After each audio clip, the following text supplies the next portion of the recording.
Assalamualaikum warahmatullahi wabarakatuh. Pada kesempatan kali ini saya akan menyampaikan tentang pengembangan metodologi pembelajaran PAI dengan pendekatan teori kecerdasan ganda atau multiple intelligence dan pendekatan humanistik. Yang pertama, kita akan membahas tentang pengembangan metodologi pembelajaran PAI dengan pendekatan teori kecerdasan ganda atau multiple intelligence.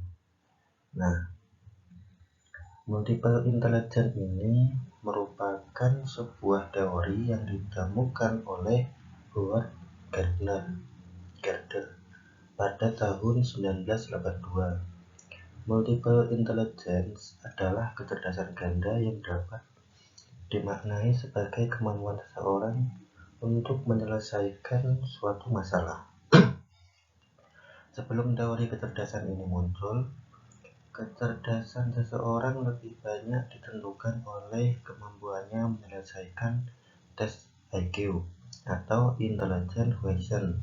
Kemudian tes diubah menjadi angka standar kecerdasan.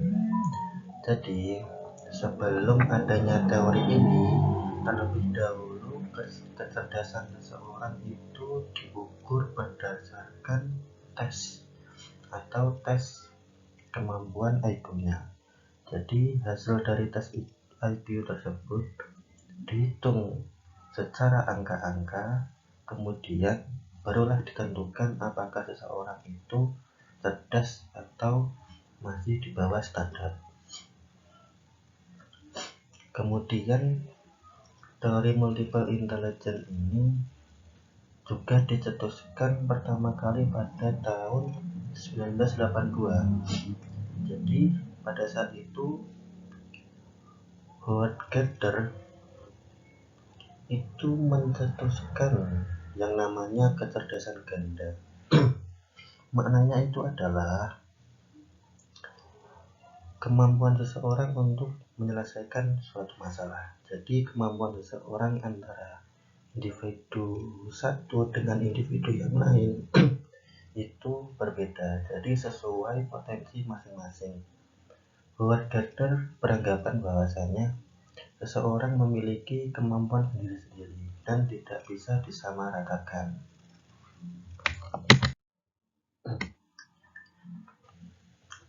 Kemudian kecerdasan juga bisa dimaknai sebagai potensi diri untuk memproses informasi yang dari lingkungan sekitar untuk digunakan dalam mengambil keputusan, menyelesaikan masalah, dan atau menghasilkan produk yang bernilai.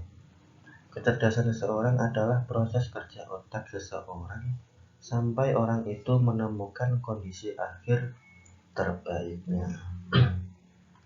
Maksudnya di sini adalah kecerdasan itu merupakan sebuah potensi diri untuk memproses informasi. Jadi kecerdasan itu digunakan untuk mengelola informasi yang berada di lingkungan sekitar berdasarkan potensi yang dimiliki oleh individu tersebut. Gunanya apa? Untuk mengambil keputusan, juga bisa untuk menyelesaikan masalah, dan juga bisa untuk menghasilkan produk yang bernilai. Jadi seperti itu. Kemudian dalam teori kecerdasan ganda, kita dalam mengantarkan anak-anak menjadi manusia mandiri dan bertanggung jawab, orang tua perlu menggali, mengasah, dan melanjutkan potensi multiple intelijensi anaknya. Perkembangan potensi multiple intelligence tidak akan optimal bila kurang dilatih sejak usia dini. Meskipun secara kodrati seseorang anak diwarisi bakat bawaan berupa potensi multiple intelligence, akan tetapi lebih terasah dan melejit potensinya menjadi kecerdasan apabila dilatih secara terencana dan terprogram. Jadi sebagai orang tua ini memiliki tanggung jawab sendiri-sendiri untuk mengantarkan si anak untuk mencapai atau menemukan potensi yang dimilikinya, karena setiap anak memiliki potensi masing-masing. Menurut teori kecerdasan ganda ini, anak memiliki potensi yang berbeda-beda dari setiap anak yang lainnya. Jadi sebagai orang tua harus melakukan perencanaan agar supaya potensi atau bakat yang ada di anak tersebut dapat ditemukan atau dikembangkan.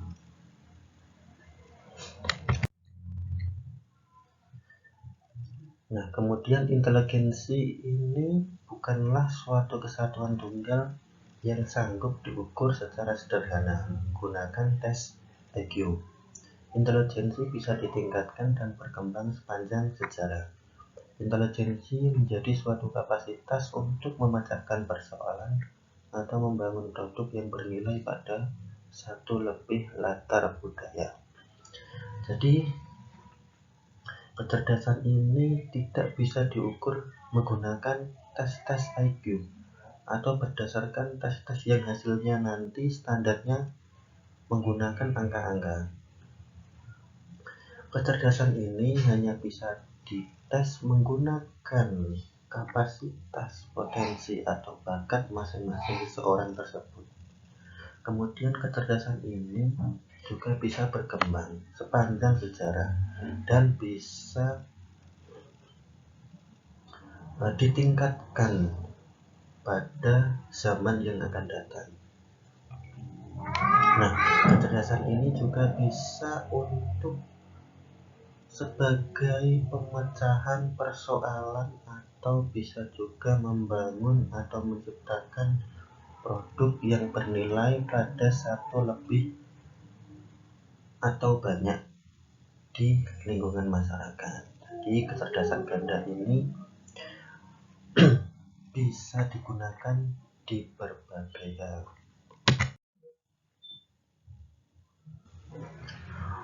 Nah, kemudian teori kecerdasan ganda memberikan kesempatan kepada guru untuk mengembangkan strategi pembelajaran yang inovatif dan relatif baru dalam dunia pendidikan. Tidak ada satu strategi pun yang benar-benar efektif untuk merangsang kecerdasan yang beragam dari setiap siswa. Strategi pembelajaran kecerdasan ganda bertujuan untuk mencapai keterampilan belajar tertentu dengan mengoptimalkan kecerdasan yang dimiliki setiap siswa. Strategi pembelajaran multiple intelligence adalah cara untuk mengakses informasi melalui beberapa jalur kecerdasan yang ada pada setiap siswa. Nah, jadi teori ini memberikan kesempatan kepada para guru agar untuk mengembangkan berbagai strategi pembelajaran yang nanti akan digunakan dalam mengembangkan siswa tersebut, karena setiap siswa memiliki potensi masing-masing. Jadi menurut teori ini tidak ada satupun strategi pembelajaran yang efektif untuk siswa. Karena kenapa? Siswa memiliki potensinya masing-masing.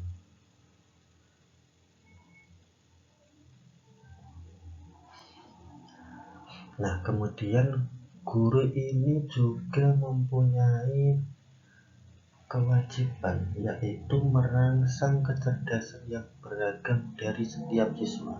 Strategi pembelajaran tersebut diharapkan mampu memberikan stimulus atau rangsangan kepada setiap siswanya agar supaya mengenali apa potensi dan apa bakat yang dimilikinya.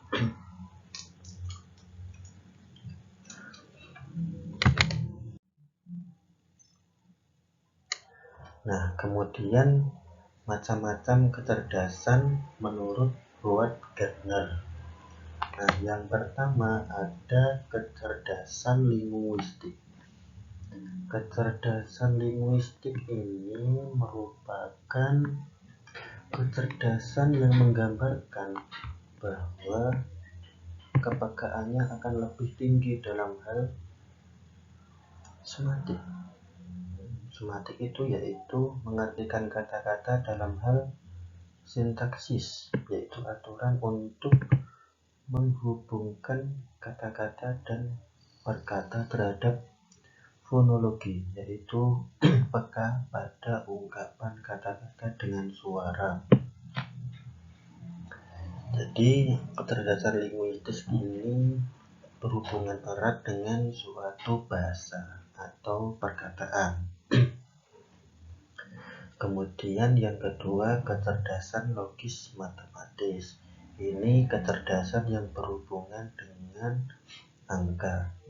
Biasanya anak-anak semacam ini atau yang memiliki kecerdasan logis matematis, dia akan lebih senang belajar tentang yang berhubungan dengan angka-angka. Biasanya matematika, akuntansi, dan sebagainya. Kemudian yang ketiga, ada kecerdasan visual spasial. Ini berhubungan dengan visual yang dilihat oleh si anak tersebut. Biasanya lebih menyukai tentang lukis, menggambar, dan sebagainya. Kemudian ada kecerdasan kinesterik, kecerdasan musik yang umum dimiliki oleh anak-anak sekarang, yaitu cinta musik.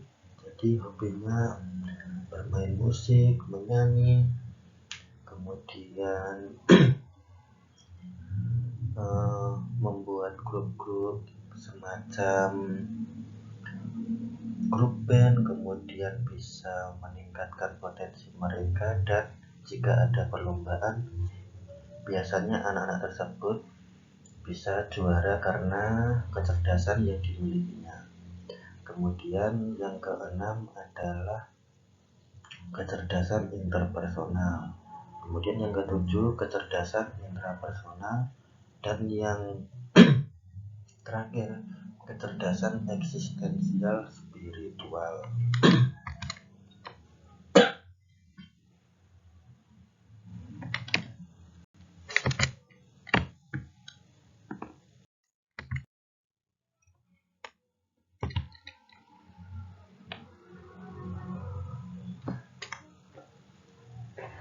Nah, di sini ada contoh tentang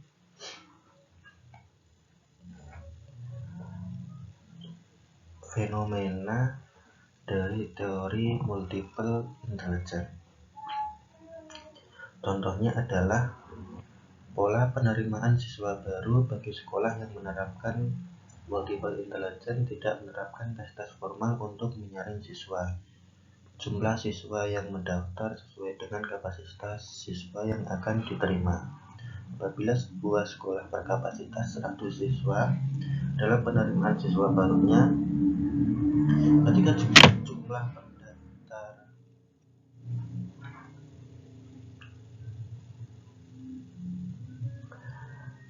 kemudian jika jumlah pendaftar telah mencapai 100 siswa, pendaftaran pun ditutup. Berbeda sekali dengan pola umum sekolah di Indonesia yang membuka pendaftaran sebanyak-banyaknya, kemudian mengadakan tes seleksi. Kemudian dari 350 siswa pendaftar yang diterima hanya 100 orang siswa. Nah, siapakah 100 siswa tersebut? Pastinya mereka adalah siswa yang menduduki peringkat 1 sampai 100 dari 350 calon siswa, atau mungkin yang mampu menyumbang dana dalam jumlah besar kepada sekolah. Lalu bagaimana nasib 250 siswa yang tidak lolos? Nah, stigma sebagai anak yang gagal masuk sekolah favorit akan terus melekat seumur hidup dan membayang dalam pikiran selamanya. Jadi contoh fenomena ini, sekolah yang menerapkan teori multiple intelligence tidak akan membuka penerimaan siswa baru secara besar-besaran. mereka pasti memiliki kuota, dan dalam seleksinya mereka tidak akan menyeleksi secara formal, yaitu menggunakan tes-tes yang nantinya diukur berdasarkan nilai hasil yang akan dikerjakan. Jadi pada teori ini sekolah tidak akan menerapkan tes-tes formal tersebut, tetapi melainkan akan mengadakan tes berdasarkan kemampuan dan potensi siswa tersebut. Dan sekolah ini jika kapasitas kuotanya sudah terpenuhi, maka pendaftaran pun atau seleksi pun akan ditutup oleh mereka dan tidak akan membuka pendaftaran lagi karena kuota sudah terpenuhi. Nah, di sini banyak siswa yang kecewa atau kurang puas dengan cara mengajar guru mereka di sekolah. Nah, rasa kecewa dan tidak puas tersebut salah satunya disebabkan oleh guru sering kali monoton dalam mengajar, sebab ia mengajar hanya menggunakan satu model, yakni yang sesuai dengan kecerdasan yang dimilikinya saja. Padahal siswa memiliki kecerdasan beragam dan berbeda antara satu dengan yang lain. Nah, ini fenomena beberapa guru. Jadi guru mengajarkan kepada siswa menggunakan strategi pembelajaran yang hanya diketahuinya saja, tidak memperhatikan sisi lain yaitu siswa. Padahal siswa memiliki karakter belajar yang berbeda-beda, tetapi guru memaksakan kehendaknya agar menyamaratakan pembelajaran sesuai apa yang diketahuinya. Dan ini menyebabkan para siswa merasa kecewa dan kurang puas dengan cara gaya mengajar guru-guru tersebut. Nah, solusinya jika ada kejadian tersebut atau fenomena tersebut, hal-hal yang harus diperhatikan guru jika tidak ingin seperti hal tadi, maka ada beberapa hal yang harus diperhatikan agar bisa meningkatkan kemampuan siswanya. Yang pertama, guru perlu mengerti intelijensi siswa-siswa mereka. Jadi, guru mampu memilah kecerdasan yang dimiliki setiap siswanya. Antara siswa satu dengan siswa yang lain, guru harus mengerti. Jadi guru harus memahami siswanya tersebut. Nah, kemudian yang kedua, guru perlu mengembangkan model mengajar dengan berbagai intelijensi, bukan hanya dengan intelijensi yang menonjol pada dirinya. Jadi guru tidak boleh egois kepada siswanya. Jika guru memiliki kemampuan mengajar seperti ini, maka guru akan mengajarkan seperti itu. Jadi hal tersebut kurang cocok untuk mengembangkan model pembelajaran. Kemudian yang ketiga, guru perlu mengajar sesuai dengan intelijensi siswa, bukan dengan intelijensinya dirinya sendiri yang tidak cocok dengan intelijensi siswa. Yang keempat, dalam mengevaluasi kemajuan siswa, guru perlu menggunakan berbagai model yang cocok dengan intelijensi ganda tersebut. Jadi setelah guru tadi menerapkan pembelajaran yang sesuai dengan teori multiple intelligence, kemudian guru juga perlu mengevaluasinya agar di kemudian hari guru mampu mengembangkan yang lebih baik. Nah, kemudian selanjutnya kita akan membahas tentang pengembangan metodologi pembelajaran PAI dengan pendekatan teori humanistik. Nah, pendekatan humanistik adalah sebuah pendekatan pendidikan yang mengacu pada filosofis belajar humanisme, yaitu pendidikan yang memandang bahwa belajar bukan sekedar pengembangan kualitas kognitif saja. Jadi pendekatan humanistik ini bukan hanya menekankan pada ranah kognitif atau pengetahuan saja, tetapi lebih kepada proses terjadinya dalam diri individu yang melibatkan seluruh domain yang ada.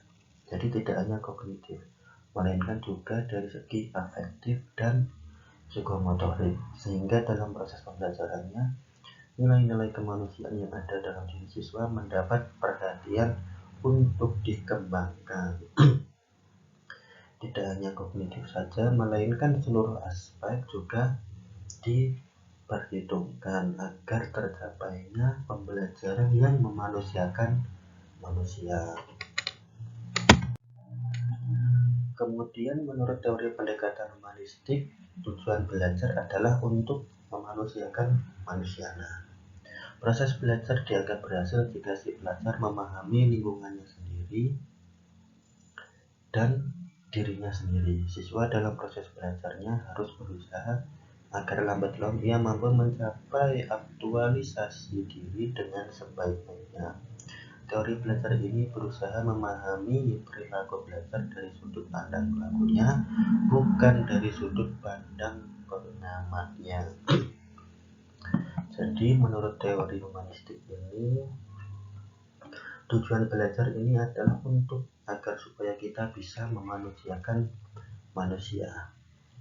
Nah, dan juga proses belajar yang berhasil ini menurut teori humanistik dipahami bahwa jika si pelajar mampu memahami lingkungannya ini dalam artian lingkungan sekitar yang ada di sekelilingnya, dan juga mampu memahami dirinya sendiri.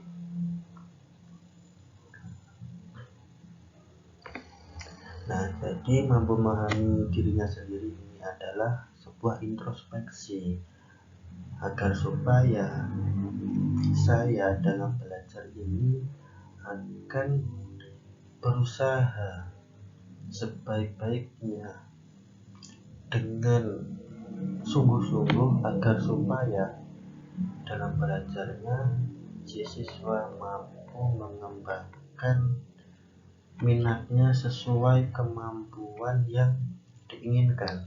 Setelah memahami dirinya sendiri, maka otomatis siswa tersebut juga mampu memahami minatnya. Dan jika sudah memahami minatnya, maka siswa diberikan hak untuk mengembangkan potensi diri sendiri. Nah, dalam pendekatan teori humanistik ini, proses belajar harus berhulu dan bermuara pada manusia itu sendiri. Teori apapun dapat dimanfaatkan asal tujuan untuk memanusiakan manusia, mencapai aktualisasi diri dan sebagainya dapat tercapai. Nah, jadi menurut teori ini, pembelajaran apapun itu bisa digunakan asal tujuannya untuk memanusiakan manusia. Dalam dunia pendidikan dan pengajaran, Abraham Maslow memberikan kritik kepada kaum behavioris yang melupakan adanya bentuk-bentuk motivasi positif pada manusia seperti harapan, kegembiraan, dan optimisme. Kemudian dalam pandangan humanistik, guru harus melibatkan siswanya dalam proses belajar mengajar, sehingga para siswa memiliki pengalaman sukses, merasa diterima, dihormati, dikagumi, dan dimanusiakan. Nah, inilah pendekatan teori humanistik. Pada akhirnya, siswa ini akan memiliki pengalaman yang sukses. Pengalaman yang bagaimana? Siswa akan merasa diterima, siswa juga merasa dihormati, kemudian siswa juga merasa dikagumi dan dimanusiakan. Nah, kemudian implementasi pembelajaran humanistik ini bisa dilakukan kurang lebih ada 3 cara, yaitu cooperative learning atau belajar kooperatif. Belajar kooperatif merupakan fondasi yang baik untuk meningkatkan dorongan berprestasi murid. Jadi belajar semacam ini merupakan dasar-dasar yang mampu sebagai peningkatan untuk mendorong siswa untuk berprestasi. Kemudian ada juga independent learning atau pembelajaran mandiri. Pada pembelajaran ini, murid menjadi subjek yang harus merancang, mengatur, dan mengontrol kegiatan mereka sendiri secara bertanggung jawab. Nah, pembelajaran mandiri ini lebih menekankan kepada si siswa tersebut agar supaya mampu merancang dengan sendirinya, mengatur dengan sendiri, kemudian mengontrol dan bertanggung jawab secara sendiri berdasarkan apa yang dipelajari. Kemudian yang terakhir ada student centered learning, belajar yang terpusat pada siswa. Nah, belajar semacam ini merupakan strategi pembelajaran yang menempatkan peserta didik secara aktif dan mandiri serta bertanggung jawab atas pembelajaran yang dilakukan. Nah, baik, cukup sekian yang bisa saya sampaikan. Jika ada tutur kata yang kurang berkenan, mohon maaf. Saya akhiri, wassalamualaikum warahmatullahi wabarakatuh.